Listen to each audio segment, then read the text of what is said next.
कि यमन ने Israeli Raman airport जो कि उम्मुल रसस में है, 2 ड्रोन से जबरदस्त हमले किए हैं। तो ये यमन ने एक तरीके से रिएक्ट किया है और कहा था यहाँ पे यमन ने कि आप जो है हमारे हमले का इंतजार करें।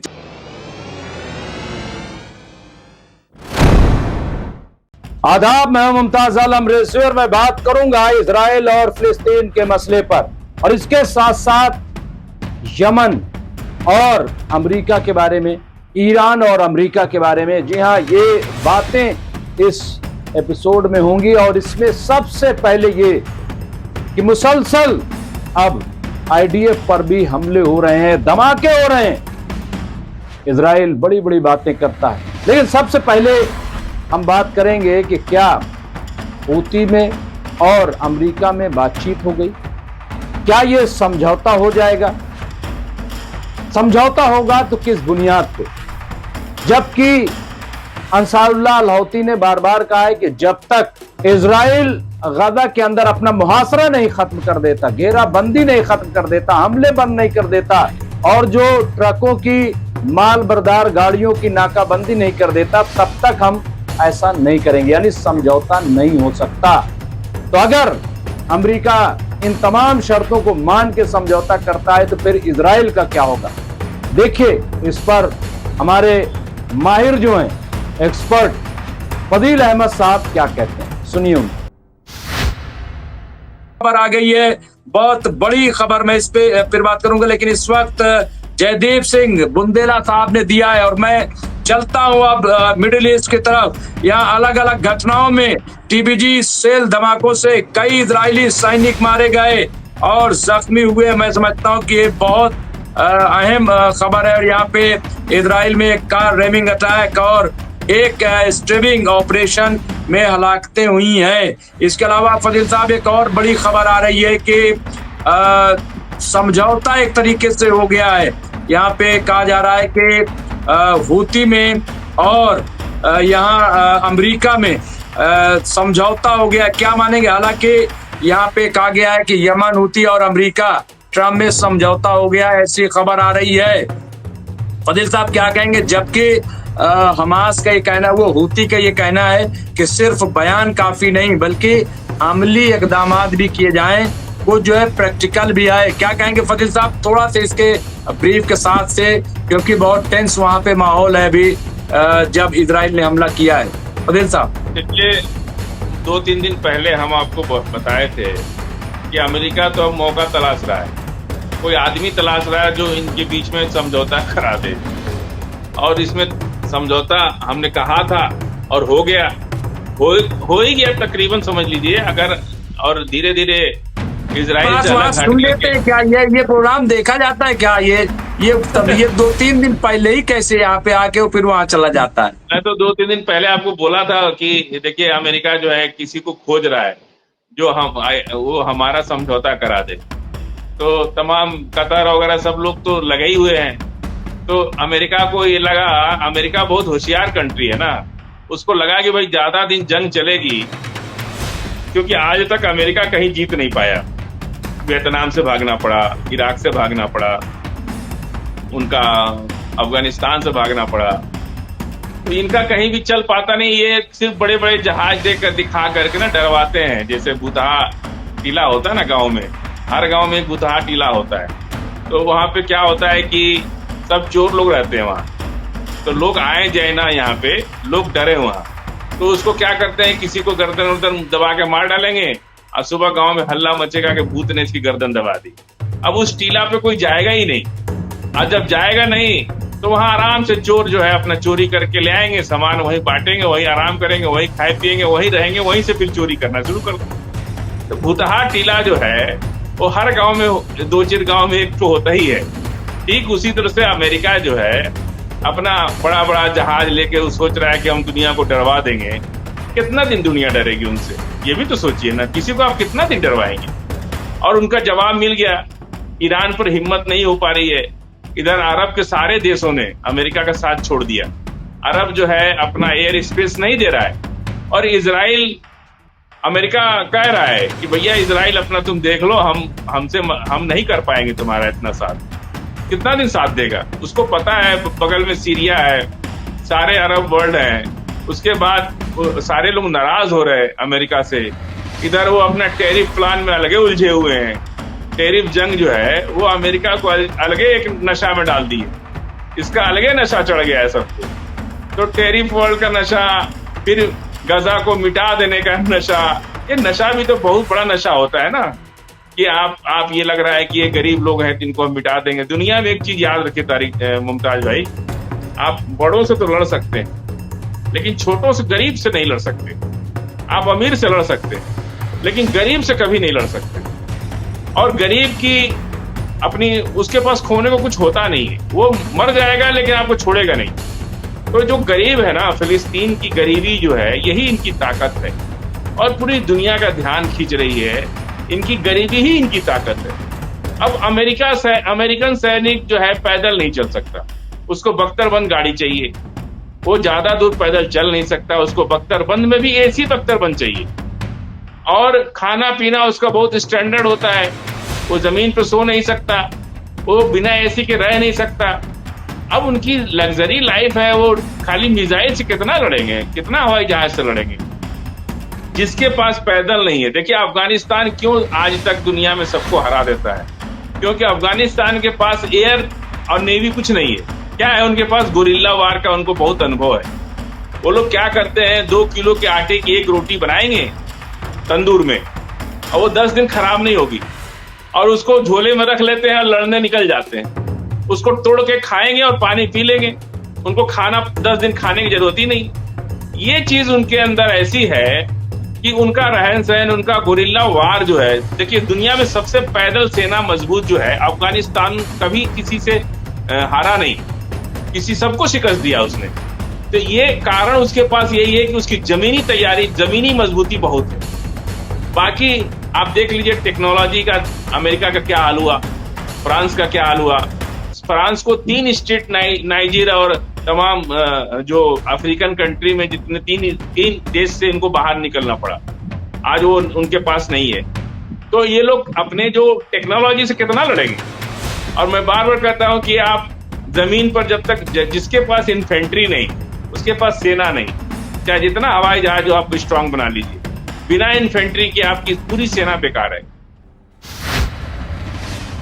आईडीएफ जो पूरी दुनिया में अपनी धमक जमाए हुए था, जो ये कहता था कि हमारे रहते हुए इजराइल में कोई परिंदा पर नहीं मार सकता, लेकिन अब आईडीएफ का क्या हुआ? कहां है वो आईडीएफ? कहां है वो आईडीएफ की ताकत? इस सिलसिले में भी फजील अहमद साहब ने 2 टूक बातें कही हैं, वो भी सुनिए आप। तो ये जो सबसे बड़ी अमेरिका की समस्या है, इजराइल की भी यही समस्या है। इजराइल जिस आईडीएफ के बल पर दुनिया में अपनी धमक जमाता था, उस आईडीएफ का हाल देख लीजिए क्या हुआ।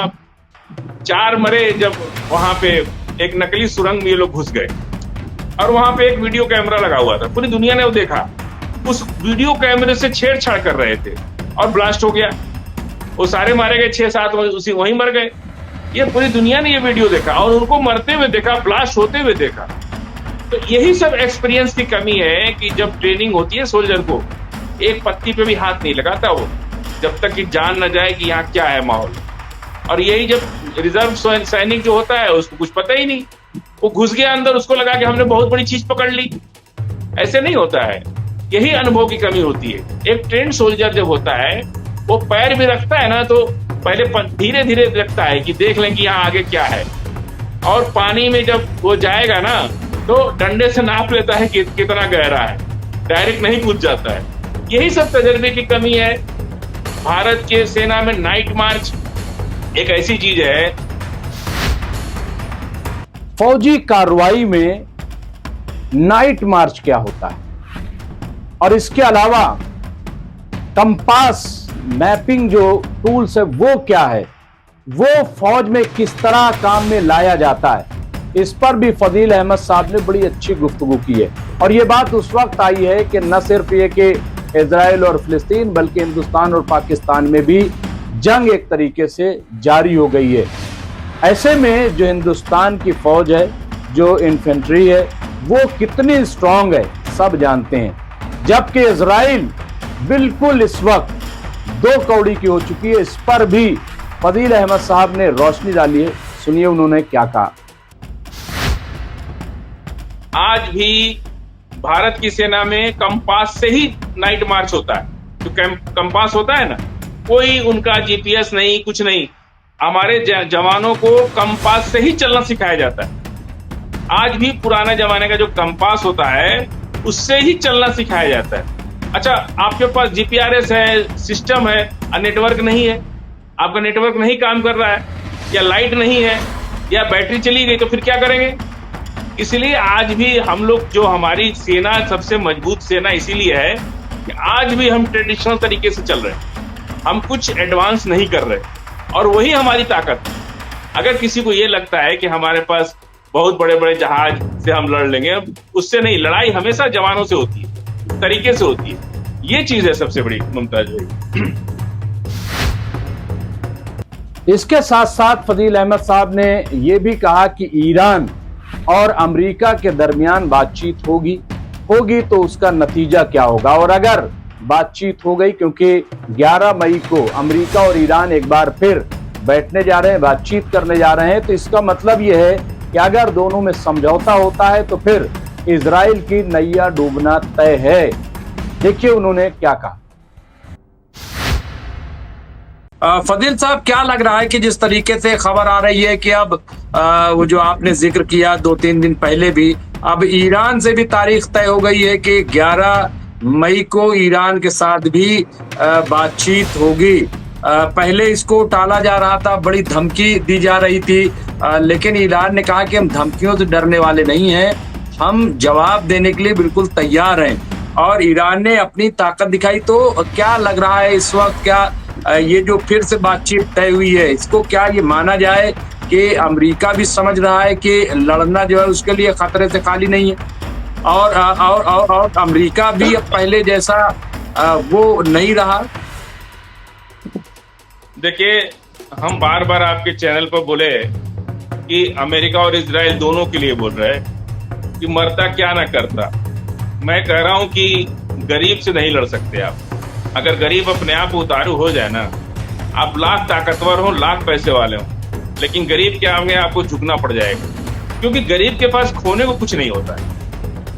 ये अगर जितना डिस्टरबेंस कर रहे हैं, फिलिस्तीन की गरीबी ही दुनिया की नजर खींच रही है अपनी तरफ। उनकी बेबसी, उनकी लाचारी ही उनको दुनिया में सहानुभूति पैदा कर रही है, पूरे अरब वर्ल्ड में सहानुभूति पैदा कर रही है। इनको पता हो गया कि आपके चैनल से ही इनको खबर हो गई कि आने वाले समय में लोग जॉर्डन में इकट्ठा होंगे, वहां से पैदल चल देंगे, तेल अवीव पर कब्जा और फिलिस्तीन का झंडा फहरा देंगे। अगर ये नहीं माने तो हाफ या साफ, अभी तो हाफ है ना, फिर साफ हो जाएंगे। तो अब इनको ये लग गया है कि भाई अगर हमने ज्यादा जिद किया तो ये सब इकट्ठा होकर के और जॉर्डन के रास्ते पैदल जो है चल देंगे, तेल अवीव पैदल पहुंच जाएंगे, 2 दिन में पहुंच जाएंगे। नहीं रोक पाएगी आईडीएफ की उनको सेना, अगर ये लोग चल दिए पैदल तो। इसलिए उनको पता है कि, और इन सब के पीछे ईरान का हाथ है। अब ईरान को छेड़ने का मतलब, इधर अरब ने भी हाथ खड़ा कर दिया, जॉर्डन ने भी कर दिया, सीरिया से भी कुछ नहीं होने वाला है। आ रही है फजील साहब, मैं रोकूंगा आपको, यहाँ पे बड़ी खबर आ रही। जयदीप सिंह बुंदेला साहब ने एक अपडेट दी है इस वक्त कि यमन ने इजरायली रमन एयरपोर्ट जो कि उम्मुल रसस में है, 2 ड्रोन से जबरदस्त हमले किए हैं। ये यमन ने एक तरीके से रिएक्ट किया है और कहा था यहाँ पे यमन ने कि आप जो है हमारे हमले का इंतजार करें, तो ये ड्रोन से ही लेकिन हमला कर दिया है। और ये क्या कहेंगे, इतने बड़े हमले के बावजूद पूरा जो सना का एयरपोर्ट है सब तबाह हो गया, इसके बावजूद जो हौती है फजील साहब, ये किस उससे बने हुए, मतलब फिर हमला कर दिया, पीछे हटने को नाम नहीं ले रहे, और उन्होंने एयर जो है उस पे भी रोक लगा दी है। जिस तरीके से उन्होंने नेवी पर रोक लगाई थी, वहां पे बहरी जो हम कहते हैं बहरिया पे, अब फदाइया पे भी रोक लगा दी है। इसका क्या क्या असर पड़ेगा, और ये कोई खुलवा नहीं पाएगा इसमें। अमेरिका की बात अभी हमास ने, ये हूती ने पूरी तरीके से नहीं मानी है। कहा कि हम ऐसे नहीं मान सकते हैं कि आप सिर्फ जो है ये कह दें, अमली तौर पर वो नजर आए, यानी आप जो है बंद करें। अच्छा, फिर हुती ने ये भी कहा कि जब तक फिलिस्तीन में, गजा में जो हो रहा है, रोज जो लोग मारे जा रहे हैं, वो नहीं बंद होता, तब तक हमारा कोई मुआहदे का मतलब नहीं। ये कितना इंपॉर्टेंट, क्योंकि यमन की तो फजील साहब कोई अपनी लड़ाई नहीं है, वो सारी लड़ाई तो फिलिस्तीन की है, सारी लड़ाई तो गजा के मजलूम लोगों की है कि वहां पे जिस तरीके से भूखा मारा जा रहा है। और कल आपने जो कहा वो बहुत इंपॉर्टेंट था कि ये भी हो सकता है कि उस जहां पे रफा बॉर्डर है वहीं पे मार दे जा करके मिसाइल का, अब तो खुलेगा गेट। जी फजील साहब। नहीं, वो तो होना ही है। अगर ये 1-2 दिन 3 दिन के बाद भी अगर नहीं माने ना, तो लड़ाई वहीं होगी। चूंकि मिस्र जो है अभी उसको मिस्र उनका बगल का है ना, यमन के, तो बात वो गेट जो है वो मिस्र की टेरिटरी में है, इसलिए वो रुका हुआ है, नहीं तो वहां भी हो जाता। दूसरी बात ये है कि दूध का जला मट्ठा फूंक के पीता है, कहावत है ना हम लोग के गाँव में कि दूध का जला मट्ठा फूंक के पीता है। इजराइल से तो पिछले 40 साल से लड़ रहे हैं ना ये लोग। ये बात कर करके और हमला कर देते हैं, बात करने के लिए बुलाते हैं और हमला कर देते हैं। तो इसीलिए हुती अपनी ट्रिगर पर से उंगली नहीं हटा रहा है कि भाई बात भी करेंगे और हमला भी करेंगे। तब तक हमला करते रहेंगे जब तक आप नहीं अपना हमला बंद कर देते, और दोनों टेबल पे बात तय हो जाए। जो बात तय हो जाए उस पर आप अमल कीजिए। आप देखिए कितनी बार सीज़फायर हिजबुल्लाह के साथ हुआ इजराइल का, वो भी टूट गया। हमास के साथ सीज़फायर हुआ, वो भी टूट गया। फिलिस्तीन के और तमाम अमेरिका के साथ हुआ, वो भी टूट गया। इसलिए ये जो कार्रवाई हो रही है यमन की तरफ से, ये तो लगातार इसलिए हो रही है कि भाई आप ट्रिगर से उंगली हम हटा नहीं सकते, क्योंकि आप बात करके हमको सुला देते हो फिर मार देते हो। इसलिए लड़ाई जारी रहेगी, हमले भी होंगे और बात भी होगी। जिस दिन हमारा फाइनल होगा आप भी पीछे हटेंगे और हम भी पीछे हटेंगे। यही तो स्ट्रेटजी इस बार तो जबरदस्त। आयतुल्लाह खामेनी साहब इतने सीनियर लीडर हैं, उनके सरपरस्ती में जो ये लोग कर रहे हैं ना, ये जबरदस्त स्ट्रेटजी इस बार अपनाया है कि सांप भी मर जाए और लाठी भी न टूटे। ऐसी लड़ाई स्ट्रेटजी वो सद्दाम हुसैन की और उनकी लड़ाई नहीं है। ये लड़ाई बड़े स्ट्रेटजिक तरीके से लड़ी जा रही है। वो सद्दाम हुसैन की तरह नहीं है और जनरल गद्दाफी की बात नहीं है, यासिर अराफात साहब की बात नहीं है। ये इतनी जबरदस्त स्ट्रेटजी इन लोगों ने बनाया। इस बार इजराइल को ऐसा घेर दिया है कि इजराइल को पता ही नहीं चल रहा कि हम करें क्या करें और क्या ना करें। ये बहुत इंपॉर्टेंट बात। और एक शहबाज खान साहब हैं जो कि गाजीपुर से हैं, वो सवाल कर रहे हैं आपसे कि हिजबुल्लाह क्यों खामोश है। फजील साहब ये बता दें, नंबर 1। नंबर 2, राजा सिंह साहब ने एक बड़ी अपडेट दी है, और बड़ी अपडेट क्या, वो बहुत अहम बात बताइए कि इजराइल बिना एयर डिफेंस के इस वक्त खाली पड़ा है। अमेरिका ने पूरी तरीके से हाथ खींच लिया है। फजील साहब ये जो बात, एक तो हिजबुल्लाह, दूसरा एयर डिफेंस नाम की चीज अब नहीं बची वहां पे, क्या कहेंगे? देखिए, हिजबुल्लाह का जहां तक सवाल है तो हिजबुल्लाह भी इसी योजनाबद्ध कार्यों को करने के लिए खामोश है। खामोश नहीं है, वो दिख नहीं रहा है। वो अभी देखिए, जब शेर को शिकार करना होता है ना, वो दबे पांव करता है, और जो हल्ला मचा के शिकार करता है वो उसको सियार बोलते हैं। जंगल में 2 तरह के प्राणी होते हैं, एक सियाल होता है जो पूरा शोर करके चलता है, और शेर जिसका शिकार करता है उसके पीछे शेर खड़ा है, उसको पता भी नहीं चलता। ये एक स्ट्रेटजी होती है। आप किसी को खामोश मत समझिए, वो खामोश भी है तो अपना काम कर रहा है। वो इंतजार कर रहा है कि किस वक्त हमें एक्टिव होना है। जब हमास से इजराइल थक जाएगा ना, तो कुछ देर हमास से रेस्ट हो जाएगा, फिर हिजबुल्लाह शुरू हो जाएगा। फिर हिजबुल्लाह कुछ दिन थक जाएगा, लेकिन इजराइल को चैन से नहीं बैठने देंगे ये लोग। कभी हमास चुप होकर अपनी तैयारी कर लेता है, कभी हिजबुल्लाह चुप होकर तैयारी कर लेता है, लेकिन इजराइल को चुप नहीं बैठने देती है। तीनों लोग मिल करके उसको हमेशा जंग में उलझाए रहते हैं। चाहे इधर से भी लड़े तो जंग, इधर से भी लड़े तो जंग। अब दोनों खामोश होते हैं तो हुती मारता रहता है, उतना दूर से 2000 किलोमीटर से मिसाइल मार देता है। ये लोगों की बहुत अच्छी पॉलिसी है कि इजराइल को शांत मत होने दो, उसको युद्ध में उलझाए रहो, उसको टेंशन बनाए रहो, क्योंकि ये एक बहुत अच्छी प्लानिंग है इन लोगों की। इसलिए कोई खामोश नहीं है। सब अपने तरीके पे अपने टाइम का इंतजार कर रहे हैं, वक्त पे सब कुछ शुरू हो जाता है। तो बहरहाल ये एक बातचीत पर मबनी रिपोर्ट थी। इसी तरीके की खबरों को देखने के लिए आप देखते रहे एमएमसी न्यूज इंडिया और 10:30 बजे लाइव देखना न भूलें। बहुत बहुत शुक्रिया।